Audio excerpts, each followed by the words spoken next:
preservation of... I've been director of His Grace King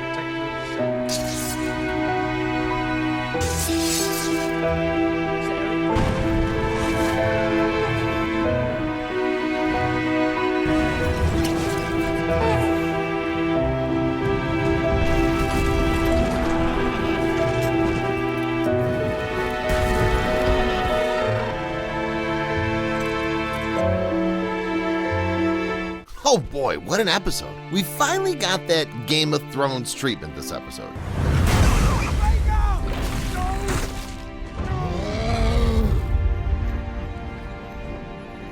What the f*** is wrong with you? What the f*** is wrong with you?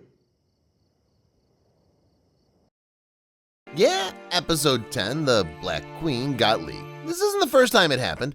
I think these two are the HBO security team guarding the files.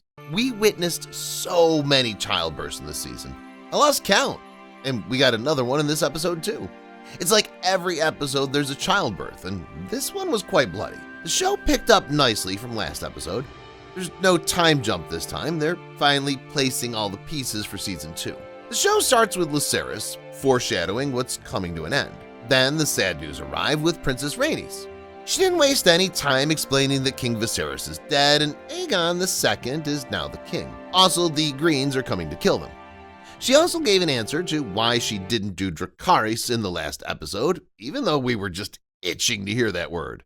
A war is like to be fought over this treachery, to be sure, but that war is not mine to begin. Hearing the bad news, Rhaenyra immediately goes into labor, prematurely, and the kid died. Second dead prince in the show. And Daemon immediately goes into battle mode.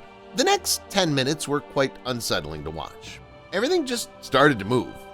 Rhaenyra started having complications in childbirth, and her voice was heard throughout the halls of Dragonstone. While she was crying in the background, Daemon started prepping the men for the upcoming fight. He also tested the loyalty of a few of the King's Guard. This scene reminds me of this scene from Game of Thrones. Luckily, these two agree to stay loyal, or else this would have happened.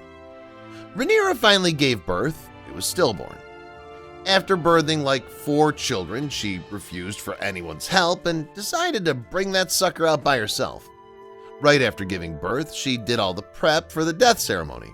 She's kind of badass. She didn't need anyone's help. This scene reminded me of episode 1. The death ceremony, the mood, the tone, everything. Then Eric the Kingsguard arrived with Viserys' crown. It was quite a strong moment. Daemon again giving the crown to the queen like he did with his brother. This show doesn't explicitly show it, but Daemon never wanted the crown or power. He always supported his brother and Rhaenyra. He also bent the knee, and everyone follows except Princess Rhaenys. I don't know why she does that, but she just stood in the background looking all supportive. After that, there's one of the cool scenes of the painted table. They lit candles under it, and it looks absolutely amazing. The map gets highlighted. This meeting feels like the scene from Game of Thrones Season 7. Finally, the moment arrives for the politics and the fight, but this time it's quite serious. Rhaenyra came wearing her crown, literally, and the black team looked kind of underwhelming with very few allies and no military support compared to the green team. After this point, the houses will be divided in black and green. It's the colors Alicent and Rhaenyra wore quite frequently. While they're having this meeting, it finally dawned on you that while Viserys was ruling, how was he able to maintain the peace? But now his own family are fighting for the throne. The Blacks didn't have enough allies or manpower, but they have more than enough dragons, like 13 or so. Finally, in this episode, we're getting the familiar name drops. Starks, Baratheon, Lannisters. And again, we got the same scene from episode 2, like play-by-play, only after 10 years. Daemon and Otto stand face to face. We were rooting for Team Otto, now we're rooting for Team Daemon. How the tables have turned, and that's the mastery in George R.R. Martin's writing. Even the Rhaenyra scene is similar. She flew in her dragon and then landed behind Otto's regiment, surrounding Otto Hightower from both sides. When Otto asked where's the princess, I was expecting them to reply, "There is no princess here, only queen," but it's still okay. Otto pulled some emotional strings and asked for the surrender, but Daemon was all out for blood. It all came down to Alicent's manipulation, and Rhaenyra kinda caved in to maintain peace. This scene was full of tension. I was hoping no one gets killed. Later, they have another meeting with lots of standing and planning. This episode, Daemon didn't like the plan of peace. Next came kind of a very shocking scene in this episode. This was kind of disturbing too.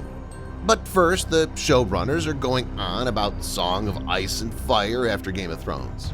I hated all this dream and enemy in the north thing. Daemon got angry and choked Rhaenyra. To be honest, it felt a bit out of character and cheap. I mean, he does evil stuff now and then, but harming the love of your life? It was a bit weird seeing him do this. If this is their normal, it feels abusive. It feels like it's already happening in their relationship, which is quite toxic. Finally, Lord Corlys wakes up from his long slumber and pledges his loyalty to Rhaenyra. He also gave her the good news that they finally took over Stepstones and they can now control the sea. This boosts the morale of the Black team. Then, finally, the time came when Rhaenyra sends her son, Lucerys, and Jacaerys to get support from other houses. It was Jacaerys' request to send them. Jacaerys was sent north and Lucerys to Storm's End. Lucerys was quite nervous while leaving, and I was just feeling that something might happen, because this whole episode they showed Lucerys' bond with his mother and how he was not feeling confident. When they sent Lucerys to Storm's End alone, I just wasn't feeling good because he was just a kid. Then there's this cool scene where Daemon's singing in High Valyrian to one of the biggest dragons in the show. It's called Vermithor. The dragon just looks absolutely badass. Can't wait for season 2 when these dragons are going to duke it out. Then comes the most uncomfortable scene of the whole season. Lucerys reaches Storm's End alone with this small dragon. Just the way they showed it made me feel uncomfortable, dragging out the scenes to make the audience feel the pressure of the scene. And when they showed Vhagar in the shadow, I was just praying that nothing should go wrong. It was dark. There's a big-ass f***ing dragon in the door, but the kid pulled himself up and went in. To none of our surprise, Aemon was already there with a proposal to marry Lord Boros Baratheon's daughter. Lord Boros rejected Lucerys' offer. Kid's going home, but Aemon was just out of control, filled with revenge. He pulled his eye patch out and asked for an eye for an eye. Literally. He was wearing the blue emerald that we saw in the last episode intro. Lord Boros stopped the fight and asked his guard to escort Lucerys out of the halls. When he was out, it was even darker and it was raining. And I'm just stressed out watching this scene, praying for the kid's life. Finally, we saw one of the coolest dragon fights of the show. It was way better than the dark fight we saw in Game of the Thrones. But what came next was just heartbreaking. Arrax, the small dragon, went out of control and blasted fire on Vhagar's face. Aemon was not trying to kill the kid, he's toying with him. But dragons are wild creatures, and when Arrax lost control, Vhagar went off the rails and he did this. God damn it. My heart sank. Lucerys was kind of the youngest of the bunch, and the way he died, it's just sad. Suddenly I got reminded that I'm watching Game of Thrones. We have this first big death in the season and it's a kid. It's very sad. Daemon breaks the news to Rhaenys, and her face, her acting was just outstanding. She didn't say a single word, but her eyes are full of fire. God, season 2 is going to get crazy. That's all for this episode. I'll see you in the next one.